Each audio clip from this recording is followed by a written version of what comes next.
আমাদের আজকের class lodge of indices.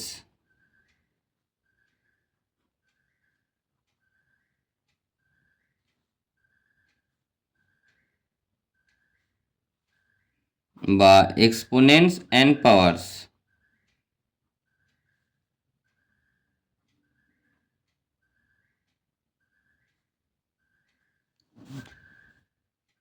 বাংলায় যেটাকে বলা হয় সূচকের ধারণা।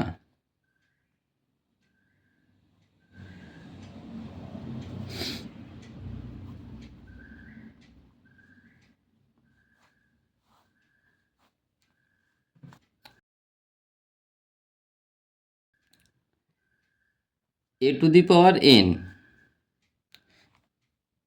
এই যে ফর্মটা লিখেছি এই ফর্মটাকে বলা হয় এক্সপোনেনশিয়াল ফর্ম।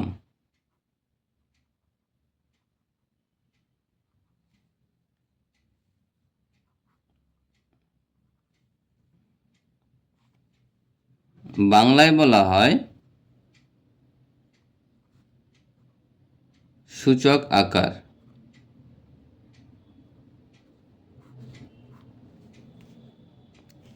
এখানে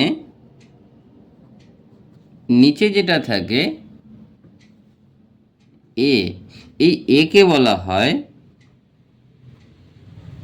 বেজ, বাংলায় বলা হয় নিধান। এর মাথায় যেটা থাকে দ্যাট ইজ এন, এই এনটাকে বলা হয় পাওয়ার বা এক্সপোনেন্ট বা ইন্ডেক্স। বাংলায় আমরা বলি ঘাত। এই যে a⁴n, এটার অ্যাকচুয়াল মিনিংটা কি? অ্যাকচুয়াল মিনিংটা হলো এই বেজ কে এইভাবে n টাইমস মাল্টিপ্লাই করা। মানে বেসটাকে n টাইমস যদি মাল্টিপ্লাই করা হয় তাহলে সেটাকে এইভাবে এক্সপ্রেস করা হয়। এখানে ছোট্ট একটা এক্সাম্পল দিই। 4³ এটাকে কিভাবে রিড করা হয়? 4⁻³ বা 4³। এটার মিনিংটা হলো 4কে 3 টাইমস মাল্টিপ্লাই করা। মাল্টিপ্লাই করে আমরা যেটা পাবো সেটা হলো আমাদের রেজাল্ট। ওকে, এখানে এই যে a⁴n লিখেছিলাম, এই a⁴n কে কিভাবে আমরা রিড করব, কিভাবে পড়ব? a⁴n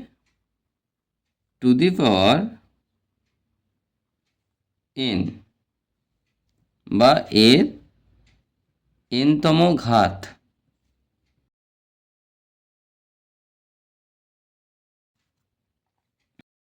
এবার এই সূচকের ধারণা বা লজ অফ ইন্ডিসেস বা এক্সপোনেন্টস অ্যান্ড পাওয়ার্সের বেশ কিছু লজ আছে, বেশ কিছু প্রপার্টি আছে।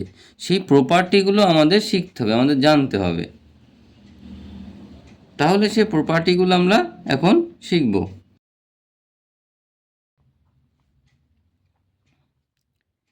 a⁴m ইন্টু a⁴n দুটো এক্সপোনেনশিয়াল ফর্ম নিয়েছি, একটা a⁴m একটা a⁴n। এই দুটো এক্সপোনেনশিয়াল ফর্মের বেসগুলো কিন্তু সেম। তো যখন দুটো এক্সপোনেনশিয়াল ফর্মের বেসগুলো সেম হয় তখন কি হয়? মাল্টিপ্লাই করলে বেসটা সেম থাকে, পাওয়ারগুলো জাস্ট অ্যাড হয়ে যায়। এখানে একটা ছোট্ট এক্সাম্পল দেওয়া যাক।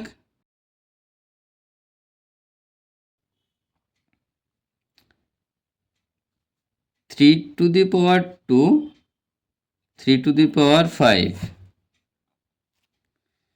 মাল্টিপ্লাই করলে পাবো আমরা 3⁻2 + 5। that is 3 to the power 7.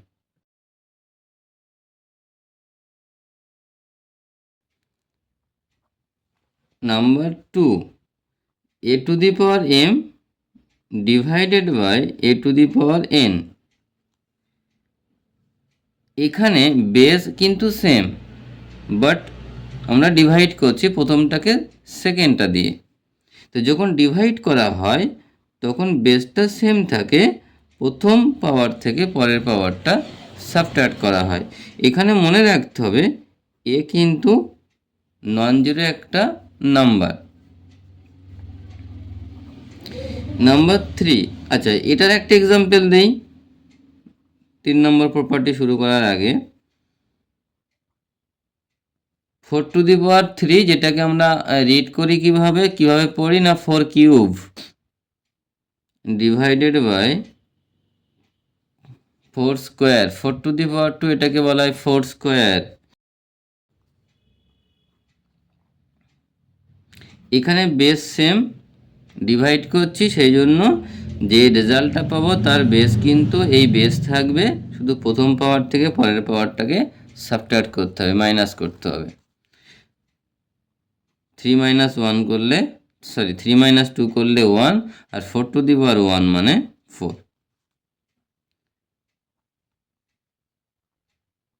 a to the power m into b to the power M.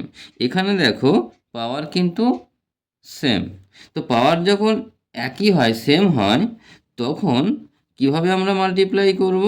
Base দুটোকে মাল্টিপ্লাই করা হয়, পাওয়ারটা যেটা আছে সেটাই থাকে। এটার একটা এক্সাম্পল দিই।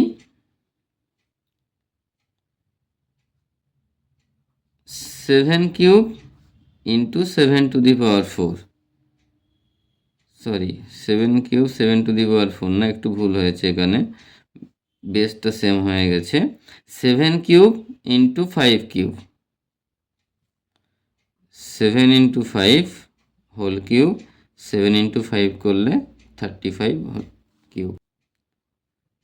a to the power m divided by b to the power m। ডিভিশনের সময় কি করা হয়? যখন পাওয়ার সেম থাকে, প্রথম এক্সপোনেনশিয়াল ফর্মের যে বেস সেটাকে সেকেন্ড এক্সপোনেনশিয়াল ফর্মের বেস দিয়ে ডিভাইড করা হয়, পাওয়ারটা কিন্তু একই থাকে, সেম থাকে। এখানে মনে রাখতে হবে বি কিন্তু নট ইকুয়াল টু 0। এখানেও একটা এক্সাম্পল দেওয়া যাক।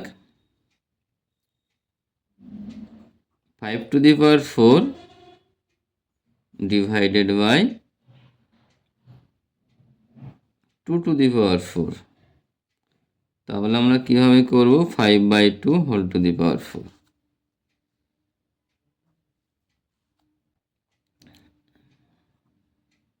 Next property, a to the power m whole to the power n। এটা হয় a to the power m into n, আর m আর n কে মাল্টিপ্লাই করলে আমরা এইভাবে এক্সপ্রেস করি, এভাবে লিখি mn। ভিতরে একটা পাওয়ার ছিল, বাইরে একটা পাওয়ার আছে। যদি এই টাইপের কোনো আমরা সাম করি তাহলে এই ভিতরের পাওয়ার বাইরের পাওয়ার এই দুটোকে মাল্টিপ্লাই করব, মাল্টিপ্লাই করার পরে সিম্পলিফাই করব।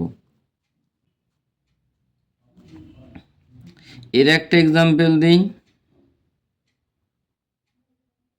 3 স্কোয়ার হোল কিউব, ভিতরের পাওয়ার বাইরের পাওয়ার জাস্ট মাল্টিপ্লাই করতে হবে।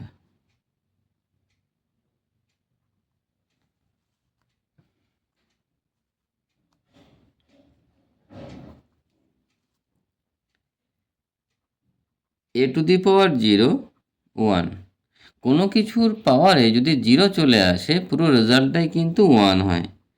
এখানে মনে রাখতে হবে a not equal to 0।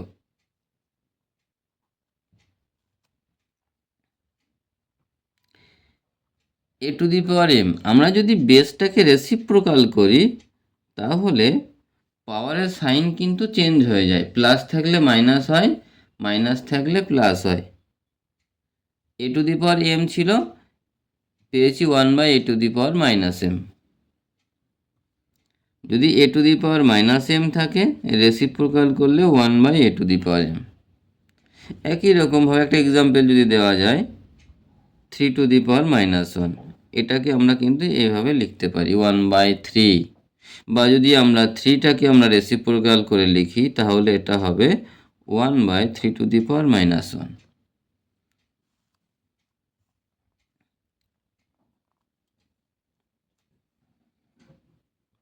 Next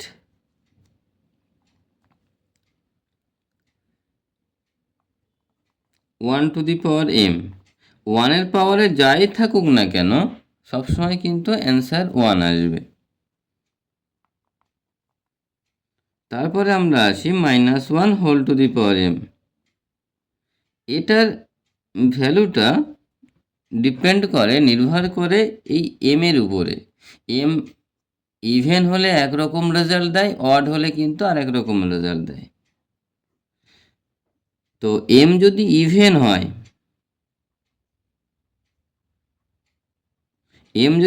হয়, তাহলে -1⁻m এটার রেজাল্ট কিন্তু সবসময় 1 হবে। আর এম যদি অড হয় তাহলে কিন্তু অ্যান্সারটা -1 আসবে। এটার একটা এক্সাম্পল দিলে ভালো হতো। একটা এক্সাম্পল দেওয়াই যাক এখানে।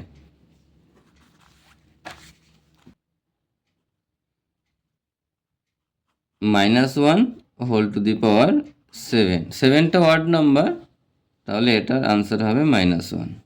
কিন্তু -1 যদি 4 নেওয়া হয় তাহলে কিন্তু আনসারটা হবে +1, বা সেটাকে আমরা শুধু 1 এভাবে এক্সপ্রেস করতে পারি।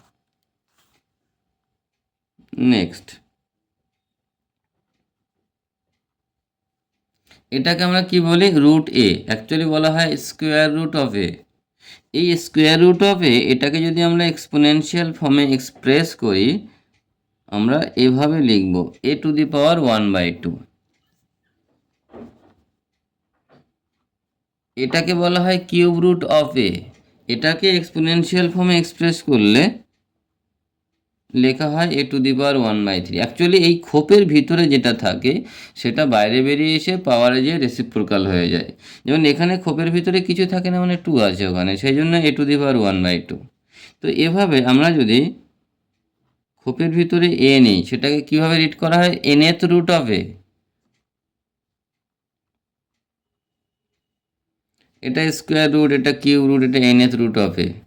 এই যে সিম্বলটা, এই সিম্বলটার নাম হলো র্যাডিক্যাল সাইন।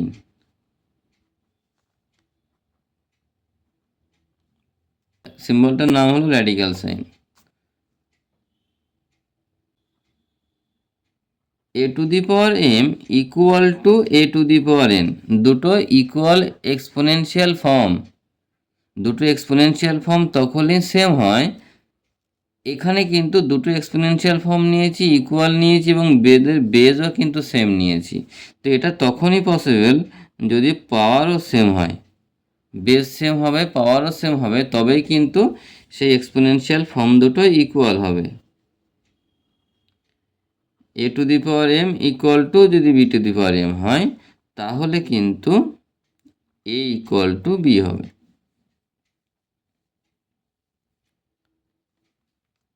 আচ্ছা, তো এই হলো মোটামুটি আমাদের এক্সপোনেন্ট অ্যান্ড পাওয়ারসের বা সূচকের যে ধারণা তার সমস্ত প্রপার্টি বা ফর্মুলা বা লস। এবার এখানে আর একটা জিনিস আমাদের আছে,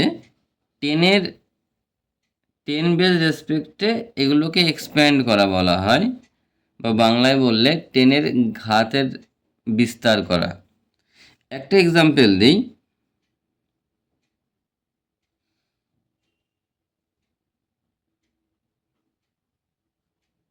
express 76509 in expanded form।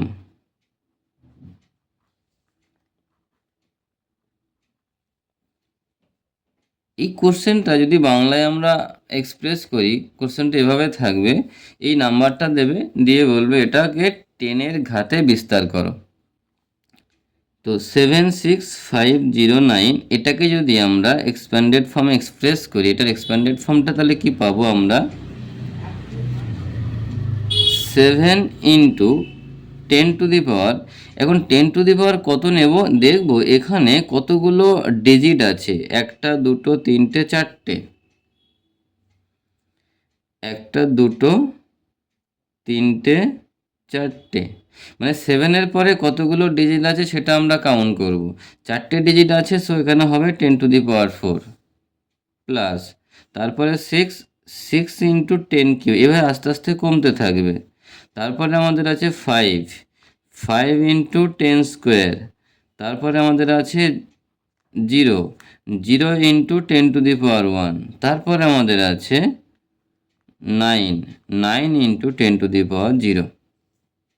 এটাকে বলা হয় এক্সপ্যান্ডেড ফর্ম, 10 বেজ রেসপেক্টে এক্সপ্যান্ডেড ফর্ম, বাংলায় বলা হয় 10-এর ঘাতে বিস্তার করা।